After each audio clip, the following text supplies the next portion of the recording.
Hello, അസ്സലാമലൈക്കും. ഇന്നത്തെ വീഡിയോയിലേക്ക് എല്ലാവർക്കും സ്വാഗതം. ഇന്നിപ്പോൾ രാവിലത്തെ ബ്രേക്ക്ഫാസ്റ്റും കാര്യങ്ങളൊക്കെ കഴിഞ്ഞപ്പോൾ ഞാൻ കരുതി കുറച്ച് ഗ്രീൻ പീസ് ഉണ്ടായിരുന്നു കേട്ടോ. അതൊന്ന് വെള്ളത്തിലിട്ട് വെച്ചാൽ ഈവനിങ്ങിൽ ചപ്പാത്തിയും ഗ്രീൻ പീസ് കറിയാക്കാമെന്ന് കരുതി അതൊന്ന് വെള്ളത്തിലോട്ടാക്കി വെച്ചിട്ട് ഞാനൊരു പാത്രമായിട്ട് ദേ ഇറങ്ങി പോകുന്ന വഴിക്ക് എൻ്റെ ചൂല് വഴി കിടക്കുന്നുണ്ടായിരുന്നു. അതെടുത്ത് മാറ്റി വെച്ചു. നിങ്ങൾ വിചാരിക്കും ഞാൻ അഗസ്തിപ്പൂ പറിക്കാൻ വേണ്ടി പോകുന്നതാണെന്ന്. ഞാൻ ഇന്നലെയും കൂടി വീഡിയോ ഇട്ടിട്ടുണ്ടായിരുന്നു. പക്ഷേ ഇന്നിപ്പോൾ അഗസ്തിപ്പൂ അല്ല കേട്ടോ. ഇന്നലെ ഞാൻ ഈവനിങ്ങിൽ നമ്മുടെ പ്ലാന്റ്സിലൊക്കെ വെള്ളം ഒഴിച്ചിട്ട് നിന്നപ്പോൾ ഞാൻ അവിടെ കുറച്ച് സംഭവം കണ്ടായിരുന്നു കേട്ടോ. അത് ഇന്നിപ്പോൾ പറിച്ചെടുത്ത് കഴിഞ്ഞാൽ അതൊന്ന് അച്ചാറിടുകയോ ഉപ്പിലിടുകയോ എന്താ ചെയ്യാം.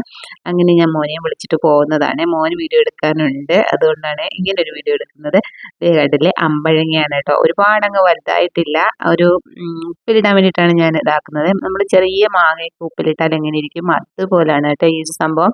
കുറച്ച് മുളകും കൂടി അരിഞ്ഞിട്ടിട്ട് ഉപ്പിലിട്ട്. പക്ഷേ മാങ്ങയുടെ ടേസ്റ്റും അതുപോലെ നമ്മുടെ കാരക്കയില്ലേ, നിങ്ങൾക്ക് അറിയുമോ എന്നറിയില്ല, ഞങ്ങളവിടെയൊക്കെ കാരക്ക എന്നാണ് പറയുന്നത്. അകത്തൊരു കുഞ്ഞ് അരിയൊക്കെ ആയിട്ടുള്ള ആ ഒരു സംഭവത്തിൻ്റെ ടേസ്റ്റ് വരുന്നുണ്ട് കേട്ടോ. അച്ചാറിട്ട് കഴിഞ്ഞാൽ ഒറിജിനൽ മാങ്ങ തന്നെയാണ് കേട്ടോ. മാങ്ങ അച്ചാറാണ്. നമ്മൾ ആരെങ്കിലും പറ്റിച്ച് കൊടുത്തു കഴിഞ്ഞാൽ മാങ്ങ അച്ചാറെന്ന് പറഞ്ഞാൽ അവരതങ്ങ് വിശ്വസിച്ചോളും. അത്രയ്ക്കുള്ള ആ ഒരു സിമിലാരിറ്റി ഉണ്ട്.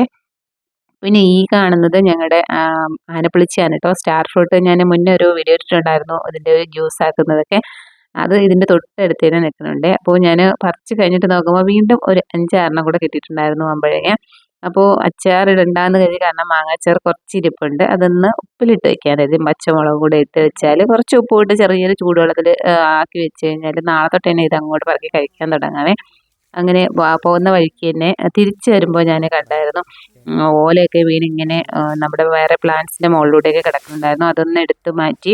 കുറേ മറ്റും ചിക്കു ഫ്രൂട്ട് ഞങ്ങളിവിടെ നട്ടിട്ടുണ്ട് കേട്ടോ. ഇതിനെ സപ്പോട്ട എന്നും പറയുന്നുണ്ട്. അപ്പോൾ ഈ ഒരു ചെറിയൊരു ചിക്കു ഫ്രൂട്ടാണ്, ഒരു പ്ലാന്റാണ് കേട്ടോ. അതിൽ തന്നെ ഇതേ കാവന്ന് നിൽക്കുന്നുണ്ട്.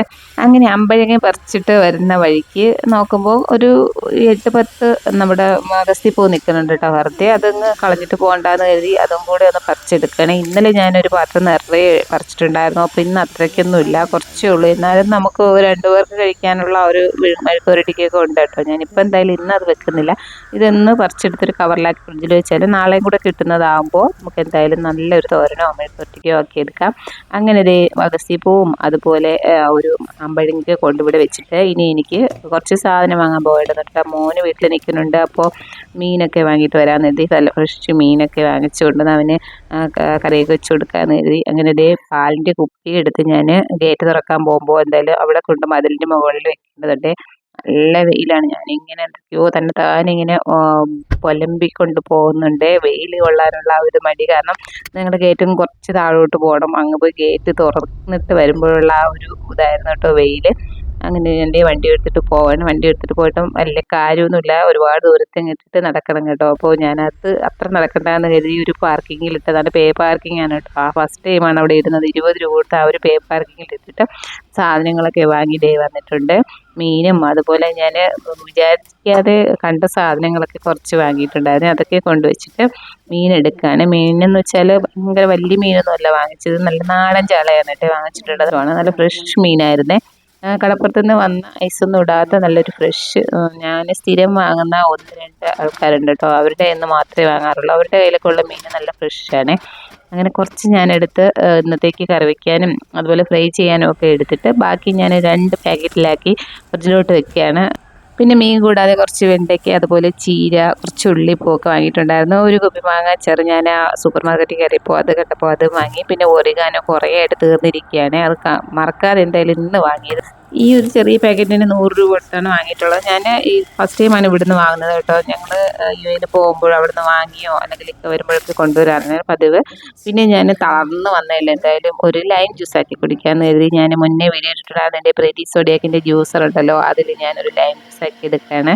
നമ്മൾ കടയിൽ നിന്നൊക്കെ വാങ്ങിക്കുന്ന ആ ഒരു രീതിയിൽ തന്നെ നന്നായിട്ട് പതഞ്ഞ് ആ ഒരു കയ്പോ ഒന്നുമില്ലാതെ നല്ല സൂപ്പറായിട്ട് ലൈം ജ്യൂസൊക്കെ ആക്കി എടുക്കാൻ പറ്റും. എന്ത് ജ്യൂസായാലും ആക്കി എടുക്കാൻ പറ്റും. ഇതിൽ മെയിനായിട്ട് ഇപ്പോൾ ഈ മിക്സിയിൽ എനിക്ക് ഈ ഒരു പുതിയ സോഡിയക്കിൻ്റെ ഈ ഒരു മിക്സിയിൽ ഈ ഒരു ജാറും ഈ ജ്യൂസ് ജാറും അതുപോലെ തന്നെ ഒരു മാസ്റ്റർ ഷെഫ് ജാറുണ്ട് കേട്ടോ, വെജിറ്റബിൾസ് ഒക്കെ കട്ടാക്കി എടുക്കുന്ന ആ 2 ജാറുമാണ് ഇതിൽ മെയിനായിട്ട് എനിക്ക് ഇഷ്ടപ്പെട്ടത്. ബാക്കിയുള്ളതൊക്കെ നമ്മൾ സാധാരണ അരയ്ക്കുന്നതും പൊടിക്കുന്നതും ഒക്കെയാണല്ലോ, അതെല്ലാം മിക്സിയിലുണ്ടാവും. പക്ഷേ ഇത് ഒരു എന്തോ ഒരു ലൈം ജ്യൂസൊക്കെ ആക്കി എടുക്കുമ്പോൾ എന്തോ ഒരു സംതൃപ്തിയാണ് കേട്ടോ. നമ്മൾ കടയിൽ പോയി ഒരു ജ്യൂസ് കുടിച്ചാൽ എങ്ങനെയായിരിക്കും അതേ ടേസ്റ്റാണ് എനിക്ക് അത്രയ്ക്ക് നന്നായിട്ട് ഫീൽ ചെയ്തുകൊണ്ടാണ് ഇത് പറയുന്നത്, അല്ലാതെ ആരുടെയും പ്രൊമോഷനും കാര്യങ്ങളും ഒന്നുമല്ല. നമുക്ക് എന്തായാലും ഇഷ്ടപ്പെട്ട കാര്യം നമ്മൾ പറയണമല്ലോ. അപ്പോൾ വാങ്ങുമ്പോൾ ഇത് കുറച്ച് കോസ്റ്റ്ലിയാണ്, എല്ലാവർക്കും അറിയാം. എന്നാലും പുതിയതായിട്ട് ഒരു വീടൊക്കെ കഴിക്കുന്നവർക്ക് ഒന്ന് വാങ്ങിയാൽ നന്നായിരിക്കും. അങ്ങനെ ജ്യൂസൊക്കെ കുടിച്ചിട്ട് ഞാൻ വന്ന് അമ്പഴങ്ങി ഒന്ന് വൃത്തിയാക്കി എടുക്കുകയാണ്. അതിൻ്റെ ഞെട്ടൊക്കെ ഒന്ന് കളഞ്ഞ് ഒന്ന് കഴുകി എടുത്തിട്ട് അതിനിടയ്ക്ക് ഞാൻ വെള്ളം തിളപ്പിക്കാൻ വേണ്ടിയിട്ട് വെച്ചിട്ടുണ്ടായിരുന്നു. പക്ഷേ നന്നായിട്ട് അങ്ങ് തിളയ്ക്കണ്ട. പക്ഷേ ഞാനത് വെള്ളം വെച്ചിട്ട് വന്നിട്ടാണ് ഈ ഒരു ജോലി ചെയ്യുന്നത്. അപ്പോൾ ഈ ഒരു ബ്ലാക്ക് കളർ പാത്രം കണ്ടില്ലേ, അതിലോട്ടാണ് ഞാൻ മിക്കവാറും ഇതുപോലുള്ള ഉപ്പുള്ള സാധനങ്ങളൊക്കെ ഇട്ട് വയ്ക്കാറ് കേട്ടോ. അതിലാകുമ്പോൾ വേറെ പ്രശ്നമൊന്നുമില്ല. അപ്പോൾ ഞാൻ രാവിലെ ഗ്രീൻ പീസ് വെള്ളത്തിലിട്ടിട്ടുണ്ടായിരുന്നത് ഈ ഒരു പാത്രത്തിലാണ്. അതൊന്ന് മാറ്റി ചെറിയ പാത്രത്തിലോട്ടാക്കിയിട്ട് ഇതിലോട്ട് ഞാൻ അമ്പഴങ്ങ ഇട്ടിട്ട് വരണേ, കഴുകി വൃത്തിയാക്കി കൊണ്ടുവന്ന് അതിലോട്ട് കുറച്ച് 2-3 സ്പൂൺ ഉപ്പിട്ട് കൊടുത്തു. അപ്പോൾ വെള്ളം ഞാൻ തിളയ്ക്കാൻ വെച്ചിട്ടുണ്ടായിരുന്നു, അതങ്ങ് നന്നായിട്ട് തിളച്ചു പോയി കേട്ടോ. അപ്പോൾ അതുകൊണ്ട് ഞാനൊന്ന് കുറച്ച് തണുക്കട്ടെ എന്ന് കരുതി അതിൽ 2 പച്ചമുളക് അരിഞ്ഞിട്ട് കൊടുത്തിട്ട് വെള്ളം ഒന്ന് അവിടെ എടുത്ത് മാറ്റി വയ്ക്കുകയാണ്. എന്നിട്ട് മീൻ ജസ്റ്റ് ഒന്ന് കട്ട് ചെയ്തിട്ട് അതിന് ശേഷം വന്ന് വെള്ളം ഒഴിക്കാമെന്ന് കരുതി. കാരണം ഒരുപാടങ്ങ് തിളച്ചു പോയാലും ഇപ്പോൾ ഒരുപാടങ്ങ് വെന്ത് പോകും അമ്പഴങ്ങ, അതൊരു ടേസ്റ്റില്ല കേട്ടോ. നല്ലൊരു കരിമുരാന്നിരിക്കുന്ന അമ്പഴങ്ങ ഉപ്പിലിട്ടത് കഴിക്കുമ്പോൾ അതാണ് ടേസ്റ്റ്. അങ്ങനെ ഞാൻ മീൻ കുറച്ചൊന്ന് വൃത്തിയാക്കിയിട്ട് മാറ്റിയെടുത്ത് വെച്ച ശേഷം കുറച്ചൊന്ന് തണുത്തു. ഒരു തിളയ്ക്കുന്ന വെള്ളത്തിൽ നിന്ന് ഒരു കാൽഭാഗം ചൂടങ്ങ് മാറിയപ്പോൾ ബാക്കി ചൂടിലൊന്ന് ഒഴിച്ച് വെക്കുകയാണ്. ഇത്രയും മതിയാവും. അത് അവിടെ ഇരുന്നാൽ ഈവനിങ് ആകുമ്പോൾ തന്നെ നമുക്കെടുത്ത് കഴിക്കാനുള്ള ഒരു പരുവമായി കിട്ടും കേട്ടോ. വേണമെങ്കിൽ ഉപ്പ് കുറച്ചുകൂടെ നമുക്ക് ആ സമയം ചേർത്ത് കൊടുക്കാം. മീനൊക്കെ കട്ട് ചെയ്തെടുത്ത് ഞാൻ ഫ്രൈ ചെയ്യാനാക്കി എടുത്തു. പിന്നെ ഇഞ്ചി വെളുത്തുള്ളി പേസ്റ്റ് ഇന്നലെ ഞാൻ ഇട്ടിട്ടുണ്ടായിരുന്നില്ല കേട്ടോ. അതില്ലെങ്കിൽ ഫ്രൈ ഒരു ടേസ്റ്റ് ഇല്ല തന്നെ. മോനാണത് മെയിനായിട്ട് വേണ്ടത്. അപ്പോൾ ഇപ്പോൾ ഞങ്ങൾക്ക് എല്ലാവർക്കും അത് വേണമെന്നായി. അങ്ങനെ ഫ്രൈ ചെയ്യാനുള്ള മസാലയൊക്കെ ആക്കി വെച്ചിട്ട് മീൻകറി ഉണ്ടാക്കുകയാണ്. മീൻകറി ഉണ്ടാക്കാൻ നോക്കുമ്പോൾ തേങ്ങ കുറച്ചേ ഉള്ളൂ കേട്ടോ. ഉള്ള തേങ്ങയിൽ അഡ്ജസ്റ്റ് ചെയ്യാമെന്ന് കരുതി ഞാൻ എന്തൊക്കെയോ തന്നെ പുലമ്പിക്കൊണ്ട് ചെയ്യുകയാണ്. ഇനി തേങ്ങ പൊതിക്കാനും ഒന്നിന് പോകാൻ വയ്യ. അപ്പോൾ ഉള്ള തേങ്ങ വെച്ച് ഞാൻ അഡ്ജസ്റ്റ് ചെയ്യാമെന്ന് കരുതി. എന്തായാലും കുറച്ച് കറി മതി, ഞങ്ങൾ കുറച്ച് മെമ്പേഴ്സേ ഉള്ളൂ, കുറച്ച് കറിയിൽ അഡ്ജസ്റ്റ് ചെയ്യാം.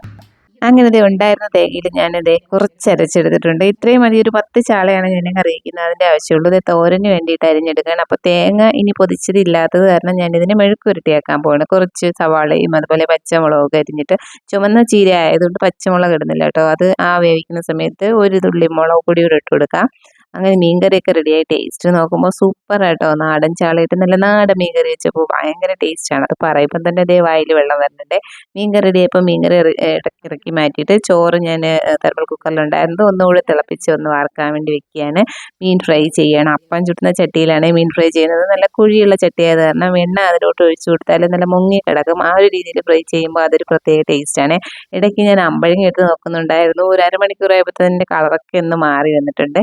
അപ്പോൾ വൈകുന്നേരം ആകുമ്പോൾ എന്തായാലും കഴിക്കാനുള്ള ആ ഒരു ടൈമായി. അങ്ങനെ മീൻകറിയാക്കി മീനൊക്കെ വറുത്ത് കോരി മാറ്റിയിട്ട് ഞാനൊന്ന് കൗണ്ടർ ടോപ്പൊക്കെ ഒന്ന് ക്ലീൻ ആക്കി ഇടുകയാണ്. ഇനി എനിക്ക് ചീരയും കൂടെ റെഡിയാക്കാനുണ്ട്. ആ നേരത്തേക്ക് കിട്ടുന്ന സമയത്തിന് ആ ഒരു കൗണ്ടർ ടോപ്പും കാര്യങ്ങളൊക്കെ ഒന്ന് വൃത്തിയാക്കിയാൽ പിന്നെ പെട്ടെന്ന് നമുക്ക് അകത്ത് കയറി പോകാമല്ലോ. അങ്ങനെ ചീരയൊക്കെ ഒന്ന് റെഡിയാക്കി വെച്ചിട്ട് ഫുഡൊക്കെ കഴിക്കാനുള്ള നേരത്ത് ഡൈനിങ് ടേബിളിൽ വെക്കുകയാണ്. പുറത്തെ ഡൈനിങ് ടേബിളിൽ തന്നെയാണ് ഞങ്ങളിവിടെ കഴിക്കുന്നത്. അപ്പോൾ ഞാൻ ഫുഡും കാര്യങ്ങളൊക്കെ എടുത്തുകൊണ്ട് വെച്ചു. ഇനിയിപ്പോൾ ചോറ് കഴിക്കുക എന്നുള്ളതാണ്. അപ്പോൾ ഇന്നത്തെ ഈ കുഞ്ഞു വ്ളോഗ് ഇത്രയേ ഉള്ളൂ. വീഡിയോ കണ്ടിട്ട് ഇഷ്ടമായെങ്കിൽ എല്ലാവരും ഒന്ന് ലൈക്ക് ചെയ്തേക്കണേ, കമൻസ് ഒക്കെ ഇടുക. മീൻകറിയൊക്കെ ചട്ടിയോടെ എടുത്തോട്ട് വെച്ചിട്ടുള്ളത്. അപ്പോൾ ആവശ്യത്തിന് കഴിച്ചിട്ട് ബാക്കി വയ്ക്കാമല്ലോ. അപ്പോൾ നാളെ കാണാം. Bye bye.